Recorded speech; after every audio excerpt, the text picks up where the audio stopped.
Hi, I'm Stephen with AlbertaUrbanGarden.ca. Welcome to my garden. So as we close down the garden for another year, we can do a couple of things that really help us out for many years to come. One of which is earthworms. Now earthworms are the champion of your garden. They're working underneath the soil, behind the scenes, to make sure that you have, great soil.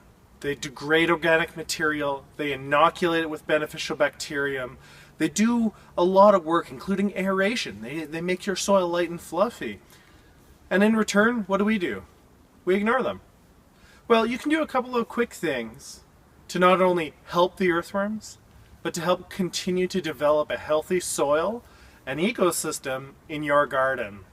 And so what we're going to talk about today is my little worm hotel here for the winter. Now, in my garden, I have two varieties of worms. I have red wigglers, which I inoculated in here with some worm castings. Now, their survival rate in the winter is not going to be stellar, which means what I'll do in the spring is I'll re-inoculate. And then my native earthworms. Now, an interesting fact about earthworms, in North America, especially in Canada, they're not indigenous. They were brought with the settlers as they came from Europe.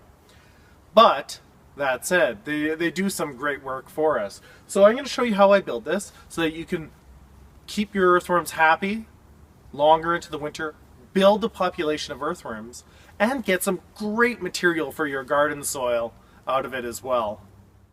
Earthworms generally move less than 5 meters, or 16 feet, in the soil a year. The local populations of worms are extremely important in the soil food web. Increasing populations of worms will help keep the nutrient cycle turning in your garden, helping with the soil health, and as a result, increasing the plant health and yield.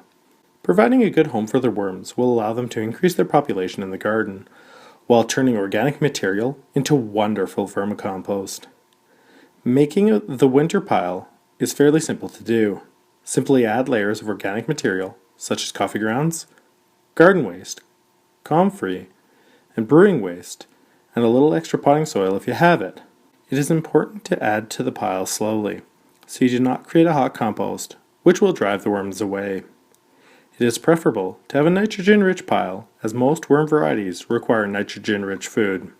Avoid using diseased plant materials such as powdery mildew and blight.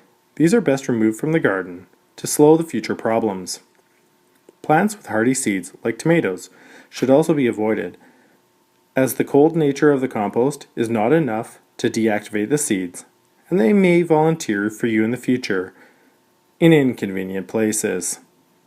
Thin layers of each feedstock will help keep the pile from matting down, preventing much needed oxygen for the worms, and to help the pile insulate from harsh winter temperatures.